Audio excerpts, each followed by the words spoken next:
perbuatan Allah tidak sama dengan perbuatan makhluk. Perbuatan Allah memberi bekas, tetapi perbuatan makhluk tidak memberi bekas. Perbuatan Allah tiada yang sia-sia, tetapi perbuatan makhluk ni sia-sia. Banyak yang sia-sia. Allah tidak mengambil manfaat daripada perbuatannya. Manfaatnya kembali kepada makhluk, tapi makhluk mengambil manfaat daripada perbuatannya. Perbuatan Allah tidak perlu kepada penolong, pembantu, kawan dan taulan. Tetapi perbuatan makhluk perlu kepada pembantu, penolong, kawan dan taulan. Apabila Allah menghendaki untuk membuat sesuatu, Allah hanya berkata, jadilah, maka jadilah ia. Tetapi makhluk ini kalau nak buat sesuatu, kalau tanpa izin daripada Allah SWT, dia tidak boleh berbuat apa-apa. Sebab makhluk tiada kuasa. Untuk membuat sesuatu, walaupun sekecil-kecil perkara, makhluk dia perlu dapatkan izin daripada Allah SWT. Kalau Allah izinkan, barulah boleh buat. Kalau Allah tidak izinkan, makhluk tidak boleh buat apa-apa, walaupun sekecil-kecil perbuatan. Inilah lemahnya makhluk. Dan Allah lah yang maha kuat, maha gagah, maha perkasa. Makhluk ini sentiasa berhajat kepada Allah SWT. Tetapi Allah sedikit pun tidak berhajat kepada makhluk.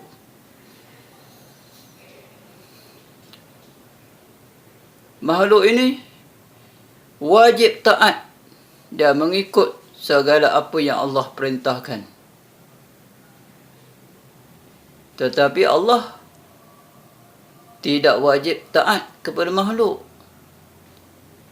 Dan tidak ada satu makhluk pun yang boleh memaksa Allah SWT. Kerana Allah maha kuasa, maha tinggi, maha hebat, maha gagah. Tiada makhluk boleh memaksa Allah. Tetapi Allah boleh memaksa makhluk. Allah SWT perintahkan kepada makhluk, sembahyang 5 kali sehari semalam. Maka makhluk wajiblah sembahyang 5 kali sehari semalam.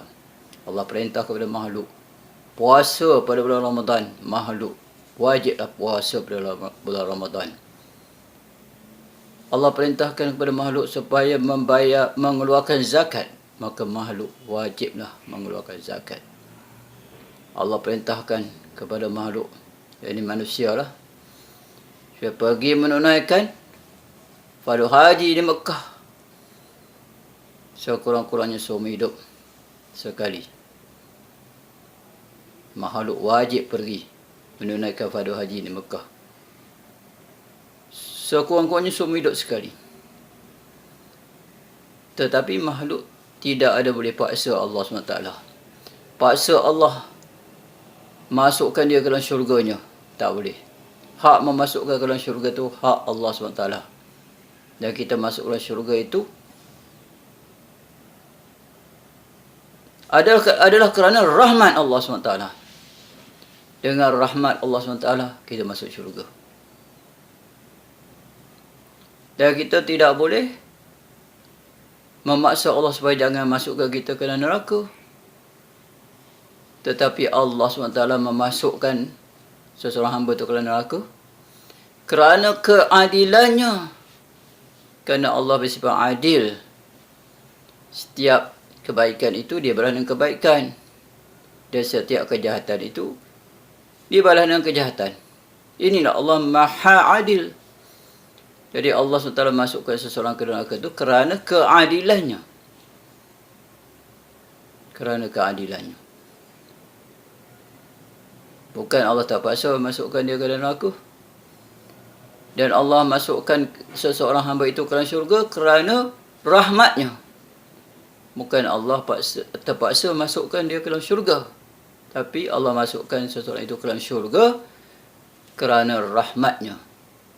Kerana belas kasihannya kepada hambanya yang taat kepada hamba-Nya yang beriman dan taat. Bukan Allah terpaksa memasukkan seseorang hamba itu ke dalam syurga. Tiada seseorang hamba pun yang boleh mewajibkan Allah, memaksa Allah. Barang siapa yang akhir kalamnya la ilaha illallah, tiada Tuhan melainkan Allah, maka dia akan masuk syurga. Ini adalah janji Allah. Bukan wajib Allah memasukkan ke dalam syurga. Tapi Allah berjanji orang yang akhir kalamnya mengucap la ilaha illallah, yakni dia yakin bahawa tiada Tuhan melainkan Allah, dia akan masuk syurga. Walaupun mungkin dia akan masuk neraka juga kerana dosa dia yang belum bertaubat, tetapi akhirnya dia masuk syurga sebab dia masih ada iman. Artinya orang yang mati dalam keadaan beriman dengan Allah SWT, dia akan masuk syurga.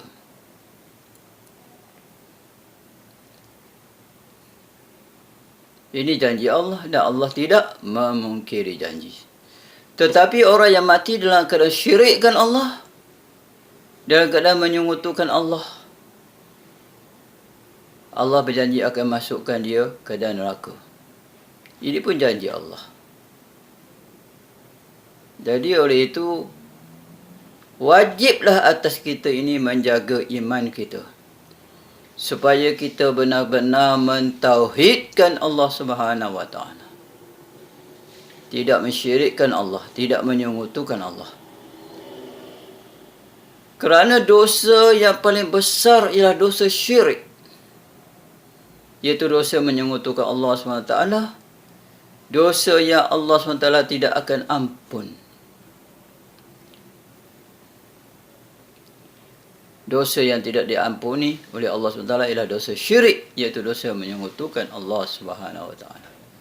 Sesiapa yang syirik kepada sesiapa yang mensyirikkan Allah atau mempersekutukan Allah, maka sesungguhnya dia telah membuat satu dosa yang amat besar, dan dia telah sesat dengan sejauh-jauh kesesatan. Bagaimana syirik boleh berlaku? Syirik ataupun menyekutukan Allah boleh berlaku dengan 3 cara.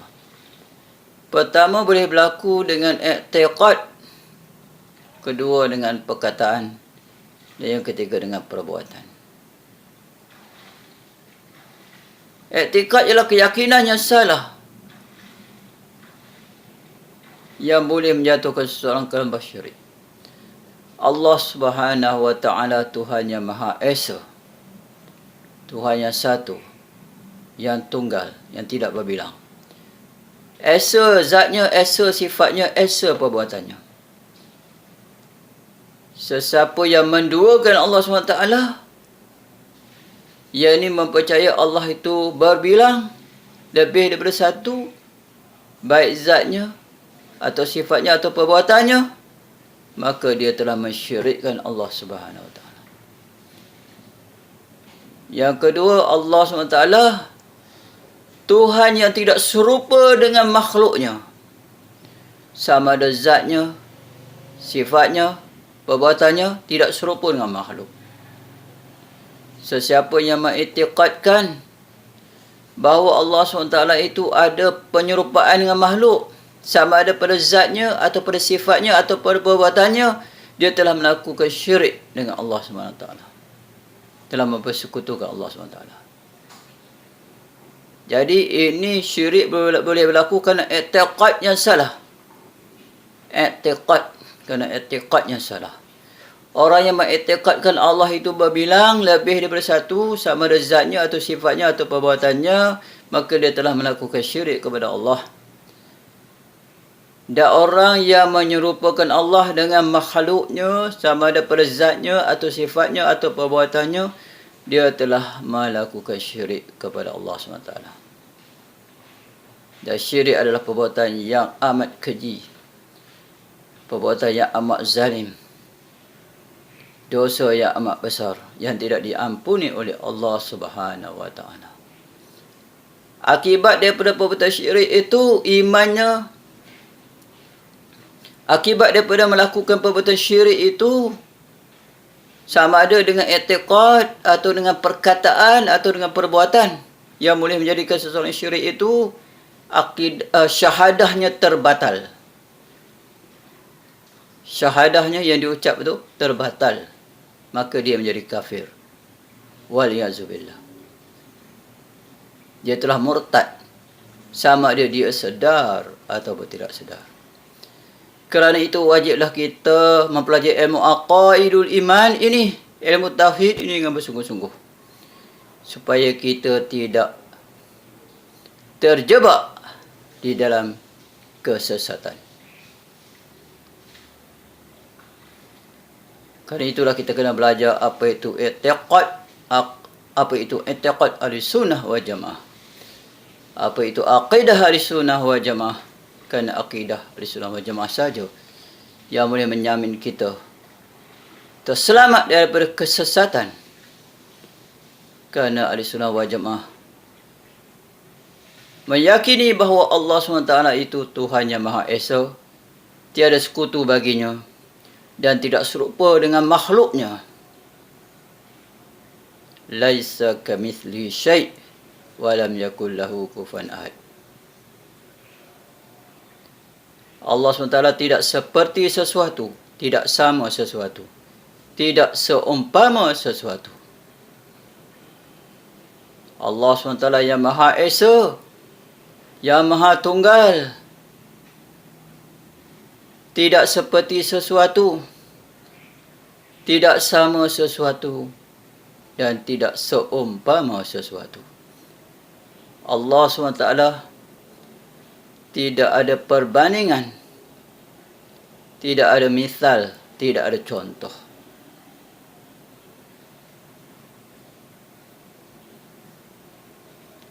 No example. Janganlah kita cuba membayang-bayangkan Allah. Tiada seorang makhluk pun, tiada satu makhluk pun yang mengetahui akan hakikat zat Allah Subhanahu wa taala.